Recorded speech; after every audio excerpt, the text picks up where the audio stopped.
पूज्याय राघवेन्द्राय सत्यधर्मरताय च। ಸರಿಮ್ಮ, ಇವಾಗ ಶ್ರೀ ಗುರು ರಾಘವೇಂದ್ರ ರಾಯರ ಬಗ್ಗೆ ಮಾತಾಡಿದ್ರೆ ಪವಾಡಗಳ ಬಗ್ಗೆ ತುಂಬ ತಿಳ್ಕೊಳ್ತಾ ಇದ್ದೀವಿ. ಇನ್ನು ಮಂತ್ರಾಲಯದಲ್ಲಿ ಶ್ರೀ ಮೂಲರಾಮರ ಪೂಜೆಯ ವಿಶೇಷತೆ ಏನನ್ನೋದನ್ನು ನಮ್ಗೆ ತಿಳಿಸ್ಕೊಡಿ. ಖಂಡಿತ. ನೋಡಿ, ಮಂತ್ರಾಲಯದಲ್ಲಿ ಮೂಲರಾಮರ ಭೋಗಂತವ್ರಿಗೆ ಎಲ್ರಿಗೂ ಸಾಮಾನ್ಯ ಗೊತ್ತು. ರಾಘವೇಂದ್ರ ಸ್ವಾಮಿ ಭಕ್ತರುಗಳಿಗೆ ಎಲ್ರಿಗೂ ಗೊತ್ತಿದೆ. ಪೂಜ್ಯಾಯ ರಾಘವೇಂದ್ರಾಯ ಸತ್ಯಧರ್ಮರತಾಯ ಚ ಭಜತಾಂ ಕಲ್ಪವೃಕ್ಷಾಯ ನಮತಾಂ ಕಾಮಧೇನುವೇ ಗುರುವೇ ಶರಣಂ ಗುರುವೇ ಶರಣಂ. ನೋಡಿ, ಮಂತ್ರಾಲಯದಲ್ಲಿ ಹೋಗೋಂಥ ಭಕ್ತಾದಿಗಳಿಗೆ ಎಲ್ರಿಗೂ ಗೊತ್ತು ಅಲ್ಲಿ ಮೂಲರಾಮರ ಪೂಜೆ ನಡೆಯುತ್ತೆ ಅಂತ. ಖಂಡಿತ ಅದನ್ನು ಮಿಸ್ ಮಾಡ್ಕೋಬೇಡಿ. ಹೋಗೋಂಥವ್ರು ಒಂದು ಸ್ವಲ್ಪ ಲೇಟ್ ಆದ್ರೂ ಪರವಾಗಿಲ್ಲ, ಸ್ಟೇ ಮಾಡಿಬಿಟ್ಟಾದರೂ ಆ ಪೂಜೆನ 3 ದಿವಸ ಇರ್ತೀರಾ ಅಂದರೆ ಅಟ್ಲೀಸ್ಟ್ ಒಂದು ದಿನ ಆದರೂ ಆ ಪೂಜೆನ ಕಣ್ ತುಂಬಿಸ್ಕೊಳ್ಳಿ. ಯಾಕೆ ಅಂತ ಅಂದರೆ ಅಯೋಧ್ಯೆಗೂ ಆ ಮೂಲರಾಮರ ಪೂಜೆಗೂ ತುಂಬಾ ಬಂಧ ಇದೆ. ಆ ಶ್ರೀರಾಮಚಂದ್ರ ಮೂರ್ತಿಗೂ ನಾವು ನಮ್ಮ ಮಂತ್ರಾಲಯದಲ್ಲಿ ಇರೋ ಅಂಥ ಮೂಲರಾಮ ದೇವರಿಗೂ ಸಖತ್ತಾಗಿ ಬಂಧ ಇದೆ. ಅದು ಹೇಳೋಷ್ಟೇ ಸಾಧ್ಯನೇ ಇಲ್ಲ, ಬೇಕಾದಷ್ಟು ಬಂಧ ಇದೆ. ಅದೇ ರೀತಿ ಹೇಳಬೇಕು ಅಂತ ಅಂದರೆ ಆ ಮೂಲರಾಮರ ಪೂಜೆಲೆ ನಾವು ಹೋಗಿ ಕಣ್ ತುಂಬಿಸ್ಕೊಳ್ಬೇಕು ಅಂತಂದರೆ ಯಾಕೆ ಅಂತ ಅಂದರೆ ಆ ಮೂಲರಾಮರ ಪೂಜೆನೇ ಡಿಫ್ರೆಂಟ್. ಒಂಥರ ಎಲ್ಲೂ ನೋಡೋಕ್ಕೆ ಸಾಧ್ಯ ಇರಲ್ಲ. ಕಾರಣ ಅಷ್ಟು ಪವರ್ಫುಲ್ಲಾಗಿರುತ್ತೆ. ಆ 3 ದೇವರು 3 ರಾಮರಿದ್ದಾರಲ್ಲಿ 3 ರಾಮರಲ್ಲೂ ಅಷ್ಟು ಐಕ್ಯ ಆಗಿರ್ತಾರೆ ಆ ಭಗವಂತನ ಶಕ್ತಿ. ನೋಡಿ, ರಾಯರ ಹತ್ರ ಆ ಮೂಲರಾಮರ ಪೂಜೆ ನಡೀತೈತೆ ಅಂದರೆ ಎಷ್ಟು ವಿಶೇಷತೆ. ಕಾಲದಿಂದನೂ ಬಂದಿರೋ ಅಂಥ ಪೂಜೆ, ದಿನನಿತ್ಯ ಪೂಜೆ ಇರುತ್ತೆ. 365 ದಿವಸನೂ ಸಹ ಅಲ್ಲಿ ಪೂಜೆ ಇದ್ದೇ ಇರುತ್ತೆ. ಯಾವ ಕಾರಣಕ್ಕೂ ಸರಿ ರಾಮರ ಪೂಜೆ ನಿಲ್ಲೋದಕ್ಕೆ ಸಾಧ್ಯನೇ ಇಲ್ಲ. ಏಕಾದಶಿ ದಿವಸನೂ ಸಹ ಮೂಲರಾಮ ದೇವರ ಪೂಜೆ ಇದ್ದೇ ಇರುತ್ತೆ. ಆ ವಿಶೇಷತೆ ಏನು ಅಂತ ಅಂದರೆ ರಾಯರನ್ನ ನಾವು ಒಂದು ಪ್ರದಕ್ಷಿಣೆ ಬಂದು ಭಗವಂತನ ಒಂದು ಪ್ರದಕ್ಷಿಣೆ ಬಂದ್ಬಿಟ್ಟು 1 ನಿಮಿಷ ಅಲ್ಲಿ ಕೂತ್ಕೊಂಡು ಏನು ಧ್ಯಾನ ಮಾಡ್ತೀವೋ ಆ ಪವರ್ ರಾಮದೇವ್ರನ್ನ ನೋಡೋ ಅಂಥ ಪೂಜೆಯಲ್ಲಿ ನೋಡೋ ಅಂಥ ಭಾಗ್ಯ ಸಿಗುತ್ತೆ ಅಂತ ಹೇಳ್ತಾರೆ. ಅದಕ್ಕೆ ರಾಯರನ್ನ ಸೇವೆ ಮುಗಿಸ್ಕೊಂಡು ರಾಮದೇವ್ರನ್ನ ಮೂಲರಾಮರ ಪೂಜೆನ ನೋಡ್ಬಿಟ್ಟು ನೀವು ಹೋಗಿ ಅಂತ ಹೇಳಿದ್ದಾರೆ. ಕಾರಣ ಆ ರಾಮದೇವ್ರ ಹತ್ರ ಸಿಗೋಂಥ ಒಂದು ಶಕ್ತಿ ಎಲ್ಲೂ ಇರಲ್ಲ. ಹಾಗಾಗಿ ಮೂಲರಾಮರ ಪೂಜೆಯಲ್ಲಿ ಅಷ್ಟು ವಿಶೇಷತೆ ಇದೆ. ಅಲ್ಲಿಗೆ ನಾವು ಕೊಡಬೇಕಾಗಿರೋದೇನು ಅಂತ ಅಂದರೆ ತುಪ್ಪ ತೊಗೊಂಡೋಗಿ ಕೊಡಿ ನೀವು. ಅದೇ ರೀತಿ ತುಪ್ಪ ತೊಗೊಂಡೋಗಿ ಕೊಡಿ. ಮತ್ತೆ ಬಂದು ಉದುರಿ ಹೂವು, ಬಿಡಿ ಹೂವನ್ನ ತೊಗೊಂಡೋಗಿ ಕೊಡಬೇಕು. ಬಿಡಿ ಹೂವನ್ನ ಮತ್ತು ಸಂಕಲ್ಪ ಕಾಯಿನ ನಾವೇನೇನು ತೊಳೆದಿರಬಾರ್ದು, ಅದನ್ನೇನೇನು ಮಾಡಿರಬಾರ್ದು. ಯಾಕೆ ಅಂತಂದರೆ ಮೂಲರಾಮರ ಪೂಜೆಗೆ ಅಷ್ಟು ವಿಶೇಷತೆಯಿಂದ ಮಾಡ್ತಾರೆ. ಅದನ್ನು ಯಾರಾದರೂ ಮುಟ್ಟಿರೋದಾಗಲಿ ಅದನ್ನು ಶುದ್ಧ ಮಾಡೋವರೆಗೂ ಯೂಸ್ ಮಾಡೋದಿಲ್ಲ. ಹಾಗಾಗಿ ತುಂಬಾ ಶುದ್ಧತೆಯಿಂದ ತೊಗೊಂಡೋಗಿ ಕೊಡಬೇಕು. ಅದೇ ರೀತಿ ಹೂವು ಕಟ್ಟಿರೋ ಹೂವನ್ನ ಆ ನಾರಲ್ಲಿ ಕಟ್ಟಿದರೆ ಮಾತ್ರ, ಬಾಳೆ ನಾರಲ್ಲಿ ಕಟ್ಟಿದರೆ ಮಾತ್ರನೇ ವಿಶೇಷತೆಯಿಂದ ರಾಯರಿಗೂ ಸರಿ ಮೂಲರಾಮರಿಗೂ ಸರಿ ಅರ್ಪಣೆ ಮಾಡ್ತಾರೆ. ಕಾರಣ ಏನು ಅಂದರೆ ಆ ನಾರಲ್ಲಿ ಬರೋ ಅಂಥದ್ದೇ ವಿಶೇಷತೆ. ಸಾಧಾರಣವಾಗಿ ದಾರದಲ್ಲಿ ಕಟ್ಟಿ ರಾಯರಿಗಾಗಲಿ ಮೂಲರಾಮರ ಪೂಜೆಗಾಗಲಿ ಹಾಕೋದಿಲ್ಲ. ಮೂಲರಾಮರ ಪೂಜೆಯಿಂದ ನಮಗೇನು ಅಂದರೆ ನೋಡಿ, ಮಕ್ಕಳು ಭಾಗ್ಯ ಇಲ್ವಾ, ಅಥವಾ ಮನೇಲಿರೋಂಥ ದೋಷಗಳಾಗಲಿ ಪಾಪಗಳಾಗಲಿ ನಮಗೆ ಕರ್ಮಗಳಾಗಲಿ ಹೋಗ್ತಿಲ್ಲ ಅಂತ ಅನ್ನೋರು 3 ದಿವಸ ಅಲ್ಲಿ ಸ್ಟೇ ಮಾಡಿ ಮಂತ್ರಾಲಯದಲ್ಲಿ 3 ದಿವಸ ಸ್ಟೇ ಮಾಡಿಬಿಟ್ಟು 3 ದಿವಸನೂ ಸರಿ ಒಂದು ಸ್ವಲ್ಪ ಎಣ್ಣೆ ನೀರು ಸ್ನಾನ ಮಾಡಿಕೊಂಡು ಆ ಎಣ್ಣೆ ನೀರು ಸ್ನಾನ ಮಾಡಿಕೊಂಡು ಭಗವಂತನಿಗೆ ಹೋಗಿ ನಿಮ್ಮಿಂದ ಆಗಿದ್ದು ಒಂದೊಂದು ದಿನವೂ ಸಹ ತುಪ್ಪನ ತೊಗೊಂಡೋಗಿ ಕೊಡಿ. ಆ ತುಪ್ಪದಲ್ಲಿ ಮಾತ್ರನೇ ಭಗವಂತನಿಗೆ ನೈವೇದ್ಯ ಪ್ರಸಾದ. ಹಾಗಾಗಿ ಆ ಮೂಲರಾಮರ ಪೂಜೆ ಮಾಡೋ ಅಂಥ ಟೈಮಲ್ಲಿ ಒಂದೊಂದು ವಿಗ್ರಹಗಳಿದೆ. ಅಲ್ಲಿ ಮೂಲರಾಮರ ಪೂಜೆಯಲ್ಲಿ 3 ರಾಮರನ್ನ ಇಟ್ಟಿರ್ತಾರೆ. ಆ ರಾಮರ ವಿಶೇಷ ಏನು ಅಂತ ಅನ್ನೋದನ್ನು ಗುರುವಾರ ನಿಮಗೆ ತಿಳಿಸ್ತೀನಿ. ಯಾಕೆ ಅಂತಂದರೆ ಗುರುವಾರ ಫುಲ್ಲೂ ಮಂತ್ರಾಲಯ ವಿಷಯ ಮಾತ್ರ, ಬೇರೆ ಯಾವುದೂ ಹೇಳೋದಿಲ್ಲ ನಾನು. ಹಾಗಾಗಿ ಆ ವಿಷಯ ಆ ಸ್ಟೆಪ್ಪಿಗೂ ಸಹ ಏನು ಅರ್ಥ ಇದೆ ಅಂತ ಹೇಳ್ತೀನಿ. ಅದೇ ರೀತಿ ಈಗ ಆ ದೇವರುಗಳಲ್ಲಿ ಒಂದೊಂದು ದೇವರುಗಳಲ್ಲಿ ಪ್ರತಿಮೆ ಏನಿದೆ, ಆ ಭಗವಂತನಿಂದ ನಾವೇನು ಪಡ್ಕೋಬೋದು ನೋಡಿ. ಅಲ್ಲಿ ಕೂತ್ಕೊಂಡು ಆ ಮೂಲರಾಮರನ್ನ ಪೂಜೆನ ನೋಡ್ತಾ ಇದ್ದರೆ ನಾವು ಎಲ್ಲೂ ಹೋಗೋಕ್ಕೆ ಸಾಧ್ಯ ಇಲ್ಲ. ನಮ್ಮ ದೇಹ ಎಲ್ಲಿದೆಯೋ ಅಲ್ಲೇ ಮನಸ್ಸಿರುತ್ತೆ, ನಮ್ಮ ಮನಸ್ಸು ಎಲ್ಲಿದೆಯೋ ಅಲ್ಲೇ ಆತ್ಮ ನಮ್ಮ ದೇಹದೊಳಗಡೆ ಇರುತ್ತೆ. ಸುತ್ತಿ ಆ ಬೃಂದಾವನನೇ ಸುತ್ಕೊಂಡು ಬರ್ತಾ ಇರುತ್ತೆ ನೋಡಿ. ಅದಕ್ಕೆ ಹೇಳೋದು ಮೈಲ ಜುಮ್ಮನ್ನುತ್ತೆ. ಆ ಮೂಲರಾಮರ ದೇವ್ರನ್ನ ಪೂಜೆ ನೋಡಿಬಿಟ್ರೆ ಅಷ್ಟು ನಾವು ಸ್ವರ್ಗಕ್ಕೆ ಹೋಗಿ ಬಂದ, ವೈಕುಂಠಗೆ ಹೋಗಿ ಬಂದಂಥ ಅಷ್ಟು ಆಸೆ ಇರುತ್ತೆ. ಕಾರಣ ಏನು ಅಂತಂದರೆ ಅಷ್ಟು ಶಕ್ತಿ, ಅಷ್ಟು ಅಪಾರ. ರಾಮದೇವರು ಎಲ್ಲೆಲ್ಲೋ ಯಾವ್ಯಾವ ಕಡೆನೂ ಹೋಗಿದ್ದಾರೆ, ಆದ್ರೂ ಸಹ ಮಂತ್ರಾಲಯಕ್ಕೂ ಬಂದು ಹೋಗಿದ್ದಾರೆ ಅನ್ನೋದು ಸತ್ಯ ಇದೆ. ಹಾಗಾಗಿ ನೋಡಿ, ಅಯೋಧ್ಯೆಯಿಂದ ಮಂತ್ರಾಲಯಕ್ಕೂ ಒಂದು ಬಂಧ ಇದೆ ಅಂದಮೇಲೆ ಅದಕ್ಕೆ ಅಯೋಧ್ಯೆಯಲ್ಲೂ ಸಹ ನಮ್ಮ ಗುರುರಾಯರ ಒಂದು ಮಠ ಆಗ್ತಾ ಇದೆ. ನೋಡಿ ಎಷ್ಟು ರಾಮದೇವ್ರ ಹತ್ರನೇ ನಮ್ಮ ರಾಘವೇಂದ್ರ ಸ್ವಾಮಿನ ಹತ್ರ ಕೂಡಿಸ್ಕೊಡ್ತಾ ಇದ್ದಾರೆ ಅಂದರೆ, ಪಕ್ಕದಲ್ಲೇ ಕುಳಿಸ್ಕೊಡ್ತಾ ಇದ್ದಾರೆ ಅಂತ ಅಂದರೆ ಎಷ್ಟು ನಮ್ಮ ರಾಯರಲ್ಲೂ ಆ ಮೂಲರಾಮರಲ್ಲೂ ಬಂಧ ಇದೆ ಅನ್ನೋದು ನೋಡಿದ್ರ. ಹಾಗಾಗಿ ಅದಕ್ಕೇ ಮೂಲರಾಮರ ಪೂಜೆ ನೋಡ್ದಿರಾ ಹೋಗೋಂಥವ್ರು ಖಂಡಿತ ಬರಬೇಡಿ, ಖಂಡಿತ ದರ್ಶನ ಮಾಡಿ ಕಣ್ ತುಂಬಿಸ್ಕೊಳ್ಳಿ. ಅದೇ ರೀತಿ ಸ್ವಾಮೀಜಿ ಹತ್ರ ಅಕ್ಷತೆ ತೊಗೊಳ್ಳಿ, ಅವ್ರ ಹತ್ರ ಆಶೀರ್ವಾದ ತೊಗೊಂಡು ಬನ್ನಿ, ರಾಯರ ದರ್ಶನ ಮಾಡಿಕೊಂಡು ಖುಷಿಯಿಂದ ಹೋಗಿ ಬನ್ನಿ. ಗುರುವೇ ಶರಣಂ. ಎಸ್ ಅಮ್ಮ, ಧನ್ಯವಾದಗಳು. ಇನ್ನೊಂದು ಕರೆ ಇದೆ, ಮಾತಾಡ್ಸೋಣ. ಹಲೋ ಹಲೋ ಸರ್, ನಮಸ್ತೆ ಸರ್.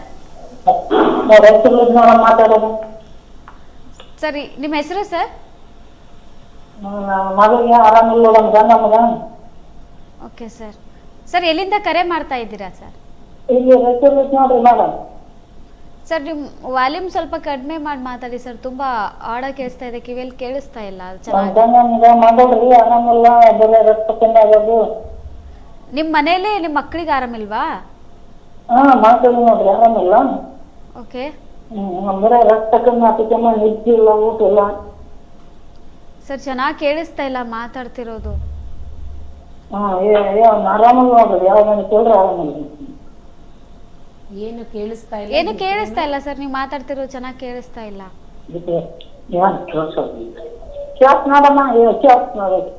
ಅಮ್ಮ, ನೀವು ಮಾತಾಡಿ, ನಿಧಾನವಾಗಿ ಮಾತಾಡಿ ಅಮ್ಮ.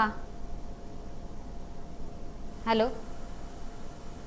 ಸರಿ, ಪರವಾಗಿಲ್ಲ, ಇರ್ಲಿ. ರಾಯರ ಆಶೀರ್ವಾದದಿಂದ ಹೇಳೋಣ ಸರ್. ಪರವಾಗಿಲ್ಲ ಸರ್, ಮಾತಾಡಬೇಕಾದ್ರೆ ನೀವು ಸ್ವಲ್ಪ ಟಿವಿಯಿಂದ ಆಚೆ ಬಂದು ಟಿವಿ ವಾಲ್ಯೂಮನ್ನು ಕಡಿಮೆ ಮಾಡಿ ಮಾತಾಡಿ. ಇನ್ನು ಸೈಲೆಂಟ್ ಆಗಿರೋ ಜಾಗದಲ್ಲಿ ನಿಂತ್ಕೊಂಡು ಮಾತಾಡಿ, ನಿಧಾನವಾಗಿ ಮಾತಾಡಿ, ನಮಗೆ ಕೇಳಿಸುತ್ತೆ. ಇಲ್ಲಾಂದರೆ ನೀವು ಮಾತಾಡ್ತಿರೋದು ನಮ್ಗೆ ಕೇಳಿಸ್ತಾ ಇಲ್ಲ ಚೆನ್ನಾಗಿ. ಸೊ ಅಮ್ಮ, ಇವಾಗ ಹೇಳೋದಾದರೆ ಮೂಲರಾಮರ ಬಗ್ಗೆ ಹೇಳಿದ್ರಿ. ಇನ್ನು ಮಾಂಚಾಲಮ್ಮ ದೇವಿಯ ವಿಶೇಷತೆ ಏನು, ಮಂತ್ರಾಲಯದಲ್ಲಿ ಪೂಜೆಯ ವಿಶೇಷತೆ ಏನು? ಅದು ಹೇಳ್ತೀನಿ. ನಮಗೆ ಅಮಾವಾಸ್ಯೆ ಮುಗಿದು ಶುಕ್ಲ ಪಕ್ಷ ಬರುತ್ತಲ್ವಾ, ಆ ಶುಕ್ಲ ಪಕ್ಷ ಬರದೆ ನಮ್ಮ ಗಣೇಶನ ಹಾಡಿನಿಂದ ಮುಖಾಂತರ ನೋಡಿ ಅವ್ರಿಗೆ ಅದಕ್ಕೆ ಹೇಳೋದು ಶುಕ್ಲ ಪಕ್ಷ ಅನ್ನೋದು ಅವ್ರಿಗೊಂದು ಮಂತ್ರನೇ ಇದೆ. ಶುಕ್ಲಾಂಬರಧರಂ ವಿಷ್ಣುಂ ಶಶಿವರ್ಣಂ ಚತುರ್ಭುಜಂ ಪ್ರಸನ್ನವದನಂ ಧ್ಯಾಯೇ ಸರ್ವ ವಿಘ್ನೋಪಶಾಂತಹೇ. ನೋಡಿ ಅದಕ್ಕೇನು ಹೇಳ್ತೀವಿ ಅಂದರೆ, ನಾವು ಶುಕ್ಲ ಪಕ್ಷ ಅಂದ್ಬಿಡ್ತೀವಿ ಅಷ್ಟೇ, ನಮಗೆ ಗೊತ್ತಿರೋದು. ಹಂಗೆ ಆ ಥರ ಹೇಳಿದ್ರೇ ತುಂಬಾ ಬ್ರೈಟ್ಫುಲ್ ಆಗಿದ್ದಂಥ ಒಂದು ಪ್ರಕಾಶ. ಕಾರಣ ಏನು ಅಂತಂದರೆ, ಆ ಸೂರ್ಯನ ಬೆಳಕು ನಮ್ಮ ಕಣ್ಣು ಬಿಟ್ಟು ನೋಡೋಕ್ಕಾಗುತ್ತಾ? ಖಂಡಿತ ಸಾಧ್ಯ ಇಲ್ಲ. 1 ನಿಮಿಷ 2 ನಿಮಿಷ ಆಗುತ್ತೆ ಕಣ್ಣು ತೆಗೆಯೋದಕ್ಕೇ, ಅಷ್ಟು ಪ್ರಕಾಶವಾಗಿರುತ್ತಂತೆ ಗಣೇಶನ ಮಹಿಮೆ, ಗಣೇಶನ ಅಪಾರವಾಗಿದ್ದಂಥ ಶಕ್ತಿ. ಅದಕ್ಕೆ ಹೇಳೋದು ಅಮಾವಾಸ್ಯೆ ದಿವಸ ಖಂಡಿತ ಗಣೇಶನ ದರ್ಶನ ಮಾಡಿ, ಆ ಗಣಪತಿಗೆ ಪೂಜೆ ಕೊಡಿ. ಅವರೂ ಸಹ ದೋಷಗಳನ್ನ ಪಾಪಗಳನ್ನ ಸಹ ವಿಮುಕ್ತಿ ಮಾಡ್ತಾರೆ. ಖಂಡಿತ ಇವತ್ತಿನ ದಿವಸ ಆದವರೆಲ್ಲರೂ ಪಿತೃದೇವರುಗಳಿಗೆ ಅಮಾವಾಸ್ಯೆ ಅಂತ ಬಂದ್ರೇ ಸಾಕು, ಪಿತೃದೇವರುಗಳಿಗೆ ಪೂಜೆ ಮಾಡಿ ಆ ಭಗವಂತ ಎಲ್ಲ ಆಶೀರ್ವಾದನೂ, ಗಣಪತಿ ಆದವರು ಎಲ್ಲ ಆಶೀರ್ವಾದನೂ ಸಕಲನೂ ಕೊಡಲಿ ಅಂತ ಪ್ರಾರ್ಥನೆ ಮಾಡ್ತೀನಿ. ಹಾಗಾಗಿ ಮಾಂಚಾಲಮ್ಮನವ್ರಿಗೆ ಏನಕ್ಕೆ ಮಾಂಚಾಲಮ್ಮನವ್ರಿಗೆ ಮೊದಲೇ ಪೂಜೆ ಮಾಡಬೇಕು, ಹೋಗಬೇಕು, ದರ್ಶನ ಮಾಡಬೇಕು ಅಂತಂದರೆ ಖಂಡಿತ ರಾಯರೇ ಹೇಳಿದ್ದಾರೆ, ನಮ್ಮ ರಾಘವೇಂದ್ರ ಸ್ವಾಮಿನೇ ಹೇಳಿದ್ದಾರೆ ಮಾಂಚಾಲಮ್ಮನವ್ರ ಹತ್ರ ಏನಂತ. ಬರೋ ಭಕ್ತಾದಿಗಳೆಲ್ಲರೂ ತಾಯಿ ನಿನ್ನನ್ನು ದರ್ಶನ ಮಾಡಲಿ, ಅನಂತರ ಬಂದು ನನ್ನನ್ನು ದರ್ಶನ ಮಾಡಲಿ, ಅವ್ರು ತಂದಿರೋದು ಏನೇ ಆಗಲಿ ಎಲ್ಲ ನೀನು ಮಡ್ಲು ತುಂಬಿಸ್ಲಮ್ಮ, ಹಾಗಾಗಲಿ ನನ್ನ ದರ್ಶನ ಮಾಡಲಿ ಅಂತ ಹೇಳಿದ್ದಾರೆ. ನನ್ನ ಹತ್ರ ಅಕ್ಷತೆ ಮಾತ್ರ ತೊಗೊಳ್ಳಿ ಅಂತ. ಕಾರಣ ಏನು ಅಂತಂದರೆ, ಅದು ನೋಡಿ ಅಕ್ಷತೆ, ಒಂದು ಇಡೀ ಅಕ್ಷತೆ ಇದೆ ಅಂದರೆ ಅದರಲ್ಲಿ ಒಂದೊಂದು ಅಕ್ಷತೆನೂ ರಾಘವೇಂದ್ರ ಸ್ವಾಮಿ ಆಶೀರ್ವಾದ ತುಂಬಿದೆ.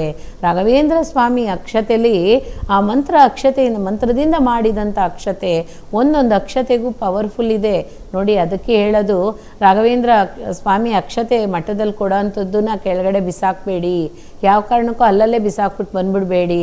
ಆ ಒಂದೊಂದು ಅಕ್ಷತೆಯಲ್ಲೂ ಸಹ ರಾಯರಿದ್ದಾರೆ. ಆ ಒಂದೊಂದು ಅಕ್ಷತೆಲೂ ರಾಯರಿದ್ದಾರೆ, ರಾಯರ ಸಂಕಲ್ಪ ಇದೆ, ರಾಯರ ಆಶೀರ್ವಾದ ಇದೆ, ರಾಯರ ಕಟ್ಟಳೆ ಸಹ ಇದೆ. ಹಾಗಾಗಿ ಯಾವ ಕಾರಣಕ್ಕೂ ಸರಿ ಅಕ್ಷತೆ ಆಗಲಿ, ಅಲ್ಲಿ ಕೊಡೋಂಥ ಕಲ್ಸಕ್ರೆ ಆಗಲಿ ಯಾವ ಕಾರಣಕ್ಕೂ ಕೆಳಗಡೆ ಬಿಸಾಕಬೇಡಿ.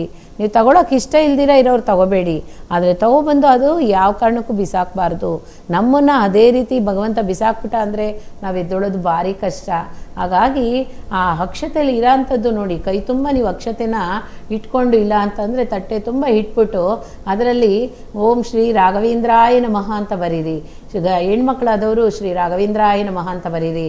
ಬರೆದ್ರೆ ಸಾಕು, ಅದರಲ್ಲಿ ರಾಯರು ಆಶೀರ್ವಾದ ಮಾಡ್ತಾರಂತೆ.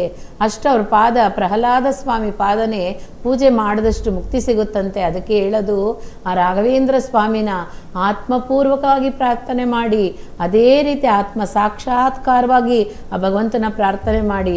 ಒಂದೊಂದು ಅಕ್ಷತೆಲೂ ಅವರಿದ್ದಾರೆ, ಒಂದೊಂದು ಅಕ್ಷತೆಲೂ ಅವರಿದ್ದಾರೆ.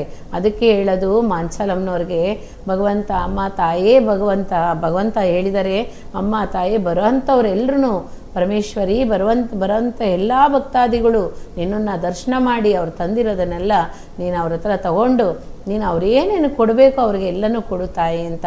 ಅವಾಗ ಅವರು ತಾಯಿ ಹೇಳಿದ್ದಾರೆ, ರಾಘವೇಂದ್ರ ಸ್ವಾಮಿ ಹತ್ರ ಮಾಂಚಾಲಮ್ಮನವ್ರು ಹೇಳ್ತಾರೆ, ಅಪ್ಪ ಭಗವಂತ ನನಗಿಂತ ನೀವೇ ಶಕ್ತಿ ಜಾಸ್ತಿ. ಕಾರಣ ಏನು ಅಂತಂದರೆ, ನನ್ನ ಗ್ರಾಮದಲ್ಲಿ ಬಂದು ನೀನು ನೆಲೆಸಿದ್ಯಾ, ಮಾಂಚಾಲಿ ಗ್ರಾಮದಲ್ಲಿ ಬಂದು ನೀನು ನೆಲೆಸಿದ್ಯಾ. ಎಷ್ಟು ನಾನು ಪುಣ್ಯವತಿ ಆಗಿದ್ದೆ ಅಪ್ಪ. ಅದಕ್ಕೋಸ್ಕರ ಬರೋಂಥ ಭಕ್ತಾದಿಗಳಿಗೆ ಯಾರೇ ಆಗಿರಲಿ, ನನ್ನ ಎಲ್ಲೆಗೆ ಬರೋಂಥವ್ರು ಮಾಂಚಾಲಿ ಗ್ರಾಮ ಎಲ್ಲೆಗೆ, ಅದಾವುದು ಮಂತ್ರಾಲಯ ಗ್ರಾಮಕ್ಕೆ ಬರೋಂಥವ್ರು ಯಾರೇ ಆಗಿದ್ರೂ ಸರಿ, ಬರೋಂಥವ್ರು ಕಷ್ಟ ನಷ್ಟಗಳು ಏನೇ ಇರಲಿ, ಪಾಪ ಕರ್ಮಗಳು ಏನೇ ಇರಲಿ, ಶಾಪಗಳಿರಲಿ, ಅದನ್ನು ಪರಿಹಾರ ಮಾಡಿ ನಿಮ್ಮ ಕೈಯಲ್ಲಿರೋ ಒಂದು ಮುತ್ತು ಮಾಲೆ ಇನ್ನೊಂದು ಬರೋದಕ್ಕೆ ಒಳಗಡೆ ಅವ್ರ ಕಷ್ಟನೆಲ್ಲ ದೂರ ಮಾಡಿ ಅಂತ ಹೇಳಿ ರಾಘವೇಂದ್ರ ಸ್ವಾಮಿಗೆ ದರ್ಶನ ಕೊಟ್ಟರಂತೆ ಆ ತಾಯಿ ಜಗನ್ಮಾತೆ. ನೋಡಿ, ಆ ಪಾರ್ವತ ಸ್ವರೂಪಿಣಿ ಚಾಮುಂಡೇಶ್ವರಿ ದುರ್ಗಾದೇವಿ ಎಷ್ಟು ಹೇಳ್ತಾನೆ ಹೋಗ್ಬೋದು. ಆ ತಾಯಿ ಹತ್ರ ಎಷ್ಟು ಶಕ್ತಿ ಇದೆ. ರಾಘವೇಂದ್ರ ಸ್ವಾಮಿ ಅವರನ್ನ ದರ್ಶನ ಮಾಡಿದ್ದಾರೆ, ಆ ತಾಯಿನ ದರ್ಶನ ಮಾಡಿದ್ದಾರೆ ರಾಘವೇಂದ್ರ ಸ್ವಾಮಿ. ಇಬ್ರಿಗೂ ನೋಡಿ ಎಷ್ಟು ತಾಯಿ ಮಗ ಬಂದ ಇಲ್ಲಿವಾ. ಹಾಗಾಗಿ ನಾವು ಹೋಗೋಂಥವರು ಸಹ ಆ ತಾಯಿಯಲ್ಲಿ ಖಂಡಿತ ಪ್ರಾರ್ಥನೆ ಫಸ್ಟ್ ಇಡಬೇಕು. ಅಮ್ಮ ಬಂದಿದ್ದೀನಿ, ನನ್ನಲ್ಲಿ ಏನು ಕೊಟ್ಟಿದೆಯಾ ಅದನ್ನು ತಂದು ನಿನ್ನ ಪಾದಕ್ಕೆ ಅರ್ಪಣೆ ಮಾಡ್ತಾ ಇದ್ದೀನಿ. ರಾಘವೇಂದ್ರ ಸ್ವಾಮಿ ಹತ್ರ ನನಗೊಂದು ಪರ್ಮಿಷನ್ ಕೊಡಿಸಮ್ಮ, ನಾನು ಈ ಕಷ್ಟಕ್ಕೋಸ್ಕರನೇ ನಾನು ಬಂದಿದ್ದೀನಿ, ಅದನ್ನು ನನ್ನ ಕಷ್ಟ ಎಲ್ಲ ದೂರ ಆಗಬೇಕು ತಾಯೇ. ಆ ದೂರ ಆಗಿ ನಾನು ಬೇಡ್ಕೊಳ್ಳೋ ಅಂಥದ್ದು ಎಲ್ಲನೂ ಒಳ್ಳೆಯದಾಗಬೇಕು ಅಂತ ಹೇಳಿ. ನೋಡಿ, ಕಾಸು ಖರ್ಚು ಮಾಡಿದಿರ ಯಾವುದೂ ನಮಗೆ ಸಿಗಲ್ಲ, ಖಂಡಿತ ಒಂದು ಗರಿಕೆ ಪತ್ರ ಸಹ ಸಿಗಲ್ಲ. ಕಾಸು ಖರ್ಚು ಮಾಡಲೇಬೇಕು, ಕರ್ಮನ ಸವಸ್ಕೊಳ್ಲೇಬೇಕು. ನಮಗೇನು ಕರ್ಮ ಇದೆಯೋ, ಪಾಪ ಇದೆಯೋ, ಎಲ್ಲನೂ ಶಾಪ ಇದೆಯೋ ಎಲ್ಲನೂ ತೊಳೆಯಂಥ ಭಗವಂತ ಗುರು ರಾಘವೇಂದ್ರ ಸ್ವಾಮಿ. ಎಲ್ಲ ಪಾಪ ಆಗಲಿ, ದೋಷ ಆಗಲಿ, ಎಂಥದ್ದೇ ಆಗಿರಲಿ, ಪಾರಂಪರೆ ಆಗಿರಲಿ, ಎಲ್ಲ ದೋಷನೂ ತೊಳೆಯುವಂಥದ್ದು ಆ ಭಗವಂತನಿಗೆ ಶಕ್ತಿ ಇದೆ. ಆ ಭಗವಂತನಿಗೆ ಎಲ್ಲ ದೇವಾನುದೇವತೆಗಳು ಶಕ್ತಿ ಕೊಟ್ಟಿದ್ದಾರೆ. ಮುಖ್ಯವಾಗಿ ಶನೇಶ್ವರ ಸ್ವಾಮಿ ರಾಘವೇಂದ್ರ ಭಕ್ತರುಗಳಿಗೆ ಯಾವ ಕಷ್ಟನೂ ಕೊಡೋದಿಲ್ಲ, ಯಾವ ಕಷ್ಟನೂ ಕೊಡೋದಿಲ್ಲ, ನಷ್ಟನೂ ಆಗೋದಿಲ್ಲ. ಅಂತಹ ಭಗವಂತನ ಪ್ರಾರ್ಥನೆ ಮಾಡ್ತೀವಿ, ಅಂತಹ ಭಗವಂತನ ನಾವು ಪೂಜೆ ಮಾಡ್ತೀವಿ ಅಂದರೆ ಸಾಧಾರಣನ ಖಂಡಿತ ಇಲ್ಲ. ಹಾಗಾಗಿ ಮಂತ್ರಾಲಯಕ್ಕೆ ಹೋಗೋಂಥವ್ರು ಒಬ್ರೊಬ್ರು ಖಂಡಿತ ಮನೆಯಿಂದ ಮಡ್ಲಕ್ಕಿ ತೊಗೊಂಡೋಗಿ ಕೊಡಿ, ಮಡ್ಲಕ್ಕಿ ಕೊಡಿ, ಮೂಲರಾಮ ದೇವರಿಗೆ ತುಪ್ಪ ಕೊಡಿ, ಆ ಭಗವಂತನ ಹತ್ರ ಒಂದು ಸಂಕಲ್ಪ ಮಾಡ್ಕೊಳ್ಳಿ. ಭಗವಂತ ನಾವು ಬಂದಿದ್ದೀವಿ, ನಮ್ಮ ಕಷ್ಟ ಎಲ್ಲ ಪರಿಹಾರ ಮಾಡಪ್ಪ, ನಾವು ನೆಮ್ಮದಿಯಾಗಿರಬೇಕು, ನಮ್ಗೆ ಆರೋಗ್ಯ ಭಾಗ್ಯ ಕೊಡು, ನಮಗೆ ಅಂತ ಎಷ್ಟು ಆಯುಸನ್ನು ಕೊಟ್ಟಿದೆಯೋ ಅದುವರೆಗೂ ನಾವು ಬಾಳ ಅಂತ ಶಕ್ತಿ ಕೊಡು ಭಗವಂತ. ಯಾಕೆಂದರೆ ರಾಘವೇಂದ್ರ ಸ್ವಾಮಿಗೆ ಆ ವಿಧಿ ದೇವತೆ ಬರೆದಿದ್ದಂಥ ಬರಹ ಸಹ ಸರಿ ಮಾಡೋ ಅಷ್ಟು ಶಕ್ತಿ ಆ ಪಾರ್ವತ ಸ್ವರೂಪಿಣಿ ಮಾಂಚಾಲ ದೇವಿ ಕೊಟ್ಟಿದ್ದಾರಂತೆ. ನೋಡಿ, ಎಲ್ಲ ದೇವತೆಯಿಂದನೂ ಆ ರಾಘವೇಂದ್ರ ಸ್ವಾಮಿಗೆ ಆಶೀರ್ವಾದ ಸಿಕ್ಕಿದೆ. ಆ ಎಲ್ಲ ದೇವತೆಯಿಂದ ಸಿಕ್ಕಿರೋಂಥ ಆಶೀರ್ವಾದ ನಮಗೆ ಕೊಡ್ತಾ ಇದ್ದಾರೆ. ಹಾಗಾಗಿ ಆ ಭಗವಂತನಿಗೆ ಎಷ್ಟು ಶಕ್ತಿ ಇದೆ ನೋಡಿ. ಎಲ್ಲ ಭಗವಂತನೂ ದರ್ಶನ ಮಾಡಿದಂಥ ನಮ್ಮ ಗುರುರಾಯರು ನಮ್ಮ ಪಾಪ ಕರ್ಮ ಆಗಲಿ ತೊಳೆಯೋದಕ್ಕೋಸ್ಕರನೇ ಅವರು ಅವತಾರ ಮಾಡಿದಂಥ ಅವತಾರ ಮಹಾಪುರುಷ ಮಂತ್ರಾಲಯ ಗುರು ರಾಘವೇಂದ್ರ ಸ್ವಾಮಿ. ಜಗಕ್ಕೆ ಜಗದ್ಗುರು ಅಂದರೆ ರಾಘವೇಂದ್ರ ಸ್ವಾಮಿ ಮಾತ್ರನೇ. ನೋಡಿ, ಪಾಪ ಕರ್ಮ ತೊಳೆಯಂಥ ಆ ಗಂಗೆ ತುಂಗಾಭದ್ರದಲ್ಲೇ ನಿಂತಿದ್ದಾರೆ ಭಗವಂತ. ಅದಕ್ಕೋಸ್ಕರನೇ ಹೇಳೋದು, ಯಾರೇ ಆಗಲಿ ನದಿ ತೀರಕ್ಕೆ ಹೋದರೆ ನದಿಗಳನ್ನ ಅಸಹ್ಯ ಮಾಡಬೇಡಿ, ಖಂಡಿತವಾಗಿ ಹೇಳ್ತೀನಿ. ಬಟ್ಟೆ ಯಾವ ಕಾರಣಕ್ಕೂ ನದಿಲಿ ಬಿಡಬೇಡಿ, ಅದು ಪಾಪ. ಅದಕ್ಕಿಂತ ಪಾಪ ಬೇರೆ ಯಾವುದೂ ಇಲ್ಲ.